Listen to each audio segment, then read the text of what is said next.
आपको कोई दिशा दे सकता है ठीक ठीक, तो केवल आर्य समाज और महर्षि दयानंद के सिद्धांत दे सकते हैं।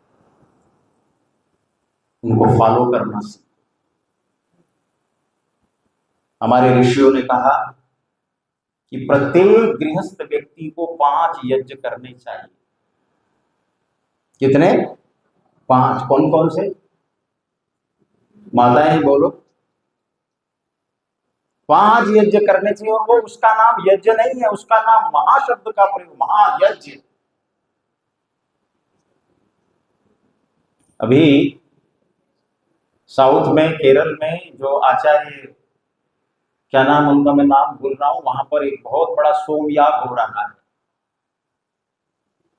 हमारी सभा के लोग भी वहां जाते हैं, बड़ा उनको सपोर्ट करते हैं, गुरुकुल भी चला रहे हैं वहां। तो एक फोन आया मुझे कि वहां पर एक बहुत बड़ा सोमयाग हो रहा है, उसमें मंत्री जा रहे हैं और विद्वान जा रहे हैं सब देखने के लिए। वो कई कई दिनों तक चलता है। बहुत सालों पहले यहीं आपके करोल बाग में अजमल खां पार्क है, वहां पर हमारे महाराष्ट्र के सेनुकर महाराज जी थे। उन्होंने एक बहुत बड़ा सोमयाग यज्ञ करवाया था, कई दिनों तक चला वो। तो हम लोग देखने आते थे।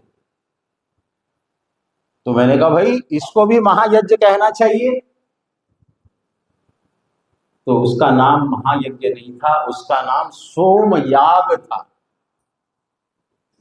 दक्षिण भारत में अभी भी ऐसे ऐसे यज्ञ कराने वाले हैं विकास जी, जो वर्षों तक मंत्र बोल सकते हैं बिना पुस्तक देखे, जिनको चारों वेद कंठस्थ है। ध्यान दो आप, ऋग्वेद में 10,000 मंत्र हैं, सारे टोटल मिलाकर के मंत्र लगभग 20,500 के लगभग मंत्र है। उन मंत्रों को पूरा विद्वानों ने याद किया हुआ है। ऋग्वेद में देखो 10,000 मंत्र, उनको पूरा याद करना, कंप्यूटर भी फेल है उनके सामने। और कैसे याद किया उन्होंने? शुरू से लेकर अंतिम तक और अंतिम से लेकर के शुरू तक। कमाल तो ये है, अग्निवीणे पुरोहितम से लेकर के संगच्छध्वम संवदध्वम जो लास्ट वाला सूक्त है, और उस सूक्त का फिर अंतिम से शुरू तक याद कर। आप सोच सकते हैं कितना कठिन काम होगा। लेकिन अभी भी भारत में ऐसे विद्वान हैं जो अपना धर्म समझ करके उसके लिए अपना सर्वस्व उन्होंने न्यौछावर कर दिया। और ऐसे ऐसे लोग, वो आप उनको ये मत समझिए कि केवल वो संस्कृत के पंडित हैं। कर्नाटका में, आंध्रा में एक ऐसा गांव है जहां पर सब लोग संस्कृत बोलते हैं। मुत्तूर नाम है उस गांव का। मोची भी संस्कृत में बात करता है, बाल कटाने वाला नाई भी संस्कृत में बात करता है। तो वहां देखा कि वो लोग जो है, कोई डॉक्टर है, कोई इंजीनियर है, कोई बहुत बड़ा साइंटिस्ट है, वो सुबह तो इस धर्म का पालन करते हैं, अपने बच्चों के साथ उनको याद करवाते हैं, और बाद में फिर अपनी नौकरी का ही करते हैं दिन में। ऐसे ही हमारा ये संस्कृति, हमारा वेदों का संरक्षण नहीं हुआ है। उसके लिए न जाने कितने लोगों ने तप किया, त्याग किया, बलिदान दिया। आपकी पुस्तकों को जलाया लोगों ने, लाइब्रेरी इतनी जली आपकी।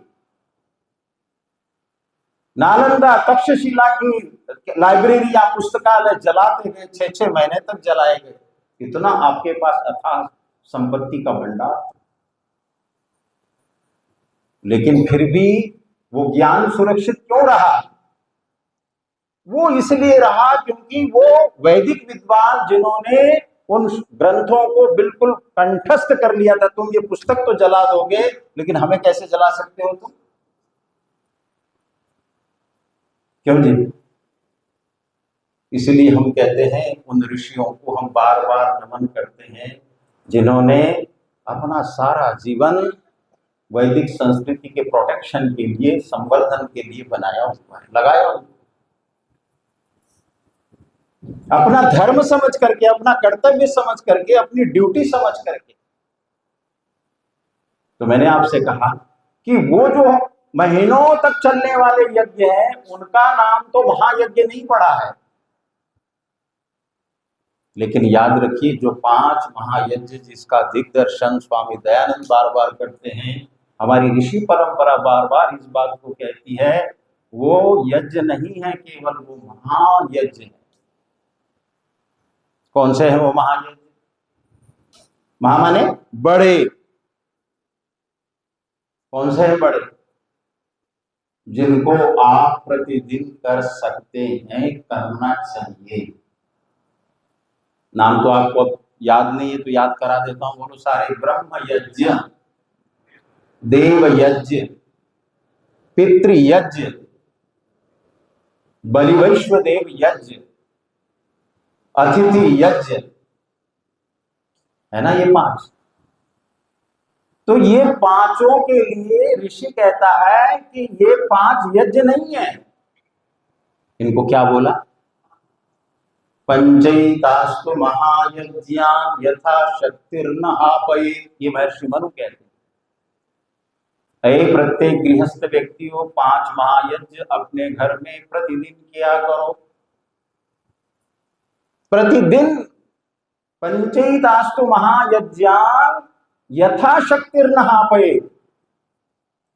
यथाशक्ति का मतलब है जिसका जितना सामर्थ्य है करना चाहिए, और उसमें बहुत ज्यादा खर्च नहीं लगता। आप सोचोगे कि इसमें बहुत खर्च लगता होगा, कोई खर्च नहीं है उसमें। ब्रह्म यज्ञ आप करते ही हो, संध्या करते हो, गायत्री का जाप करते हो ना। देव यज्ञ आप करते हो, घर में नहीं करते तो आर्य समाज में करते हो। और मुझे नहीं पता आपके आर्य समाज में कभी पारायण हुआ कि नहीं हुआ किसी यज्ञ का। विकास जी बताओ। भाई आप ही मंत्री हो तो आपसे ही पूछूंगा मैं। गेरा साहब, हाँ गेरा साहब मंत्री है ना। हाँ रोज होता है, लेकिन पारायण नहीं किया होगा कभी भी। बहुत अच्छा। हाँ, पारायण का मतलब होता है किसी भी वेद को आदि से अंत तक आहुतियां देना।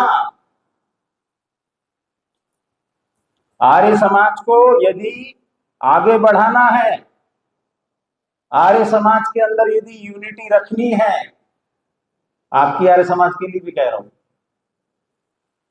तो यज्ञों के प्रति खूब श्रद्धा रखनी चाहिए, खूब पारायण होने चाहिए। जगत पहले 7-7 दिनों तक कथाएं होती थी, पारायण होते थे यज्ञों के। अब सारे समाप्त होते जा रहे हैं, कोई 2 दिन का, कोई 3 दिन का। और यज्ञ क्या होता है? केवल आधा घंटा, 1 घंटा जी, 8 से 9 खत्म कहानी। तो वेद बचेंगे कैसे? यज्ञ होगा कैसे?